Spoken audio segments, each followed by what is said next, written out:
Hello friends, इस video में हम लीडकोड बाईवीकली कॉन्टेस्ट 95 की सेकंड प्रॉब्लम डिस्कस करेंगे।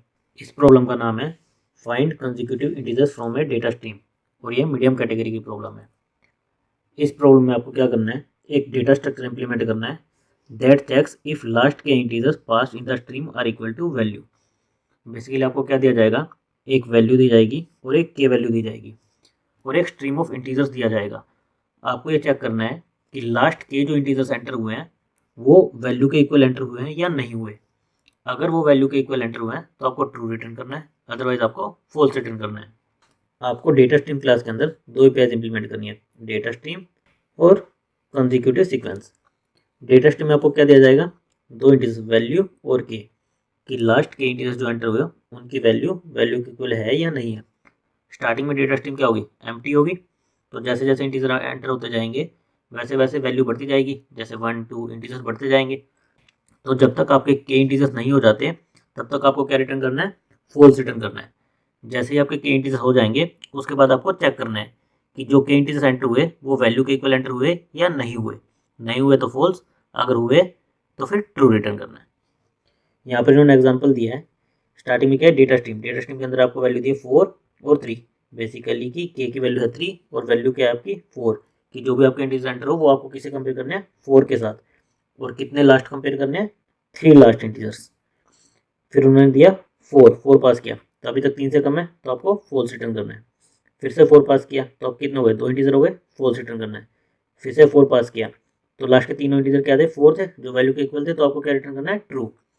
फिर उन्होंने 3 पास किया तो अब लास्ट के इंटीजर 3 क्या हुए, 2 तो 4 है, 1 3 है, तो आपको रिटर्न करना है फॉल्स। तो आपको ये इंप्लीमेंट करना है। एक बार इसके कॉन्स्टेंट्स देख लेते हैं और फिर इसकी अप्रोच डिस्कस कर लेते हैं।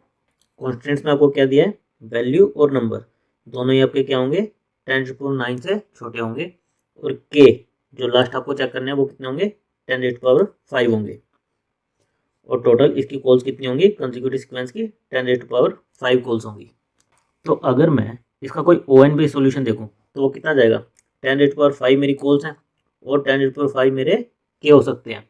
तो 10⁵ इंटू 10⁵ तक जाएगा। तो आई थिंक कोई भी ON बेस्ड सॉल्यूशन आपका टाइम लिमिट एक्सीड कर जाएगा। तो हमें क्या सोचना पड़ेगा, कोई O1 बेस्ड सॉल्यूशन जो कि कांस्टेंट टाइम में आपका चले। उस केस में आपकी टाइम कॉम्प्लेक्सिटी क्या आएगी, जितनी नंबर ऑफ कॉल्स होंगी। तो इसके लिए मैं क्या अप्रोच लगा सकता हूँ, सबसे पहले तो अगर मेरा काउंट के से लेस है, अब तक के इंटीजर्स आए ही नहीं है, तो मुझे क्या करना है, फॉल्स रिटर्न करना है।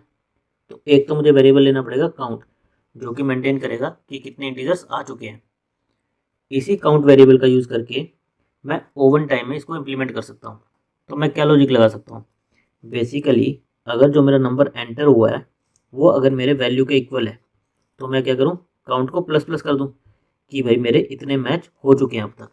और बाद में मैं इसके बाद चेक कर लूँ, ये काउंट अगर मेरा के इक्वल हो गया है तो मैं क्या रिटर्न कर दूँ, ट्रू रिटर्न कर दूँ कि हाँ लास्ट के जो एलिमेंट्स थे वो मेरे सेम वैल्यू एंटर हुई है। अगर किसी भी पॉइंट पे मेरे नम की वैल्यू सेम नहीं आती, यानी जो मैंने नंबर एंटर किया वो वैल्यू के इक्वल नहीं आता, तो उस केस में मैं क्या करूँ, काउंट को 0 कर दूँ कि भाई अभी तक तो मेरा कोई भी मैच हुआ ही नहीं है। और मैं रिटर्न क्या कर दूँ, फॉल्स, कि मेरे लास्ट के जो एंटर हुए थे वो सेम वैल्यू एंटर नहीं हुई थी।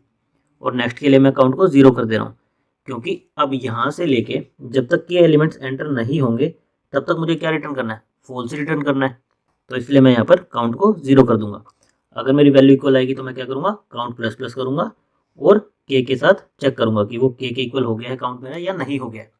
अगर वो मेरा के इक्वल हो गया है, इसका मतलब क्या है, लास्ट जो मेरे के एलिमेंट्स थे वो मेरे वैल्यू के इक्वल एंटर हुए हैं, राइट। और अब जो मेरा नेक्स्ट नंबर एंटर होगा, तो मेरे k-1 इतने तो ऑलरेडी ट्रू हो चुके होंगे। मुझे बस इस वाले को देखना है कि ये अगर सेम है तो मैं काउंट इंक्रीमेंट करूंगा तो मेरा के इक्वल आ जाए और मैं ट्रू रिटर्न कर दूं। तो मैं जो अब तक मैंने कंप्यूटेशन की थी इतनी, इसमें ये कह सकता हूँ कि मैं ट्रू रिटर्न करूंगा उससे पहले मेरे काउंट को क्या कर दूं, k-1 कर दूं, कि भाई नेक्स्ट के लिए मेरे जो k-1 थे वो मेरे वैल्यू के इक्वल थे। तो मैं इसका यूज़ करूँ, अभी करंट इन्फॉर्मेशन का मैं नेक्स्ट एपीआई के लिए यूज़ करूँ, तो इस केस में मैं क्या करूँगा, काउंट की वैल्यू को k-1 कर दूंगा। तो यही चीज़ मैंने कोड में किया है। जो ये मेरी डेटा स्ट्रीम एपीआई थी ये मुझे क्या देती थी, दो पैरामीटर्स वैल्यू और के।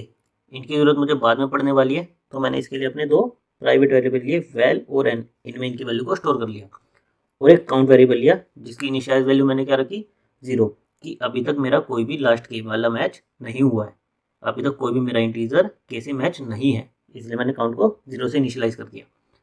फिर जब वो मुझसे पूछेगा, ये वाली एपीआई कॉल करेगा कंसेक्यूटिव सीक्वेंस और नंबर देगा कि मैं एक नंबर ऐड कर रहा हूँ, अब मुझे बताओ कि लास्ट के एलिमेंट्स वैल्यू के इक्वल एंटर हुए या नहीं हुए। तो सबसे पहले हमने क्या डिस्कस किया था, हम चेक करेंगे वैल्यू के साथ कि जो करंट एंटर्ड नंबर है वो वैल्यू के इक्वल है, अगर है तो हमें क्या करना था, काउंट प्लस प्लस करना था, अगर वही वैल्यू के इक्वल नहीं है तो हमें सिंपल क्या करना था, काउंट को 0 और फॉल्स रिटर्न कर देना था। नाउ जब काउंट प्लस प्लस किया उसके बाद हमें क्या चेक करना था, काउंट मेरा एन में हमने क्या स्टोर किया था, के की वैल्यू, कि काउंट मेरा के इक्वल हो गया है या नहीं हो गया है, अगर हो गया है तो मुझे क्या करना था, काउंट को n-1 और फिर रिटर्न ट्रू कर देना था। तो इस तरह से हमारे सारे ऑपरेशन क्या हो गए, कोवन हो गए। डेटा स्ट्रीम हमारी क्या है, कोवन है, कुछ असाइनमेंट ऑपरेशन कर रहा हूँ बस, और इसमें भी क्या है, इफ और एल्स कंडीशन है। तो हमारी टाइम कॉम्प्लेक्सिटी क्या हो गई, O(1) और स्पेस कॉम्प्लेक्सिटी भी क्या हो गई हमारी, O(1). हमने 3 वेरिएबल है, वैल्यू, एन और काउंट। Thank you guys.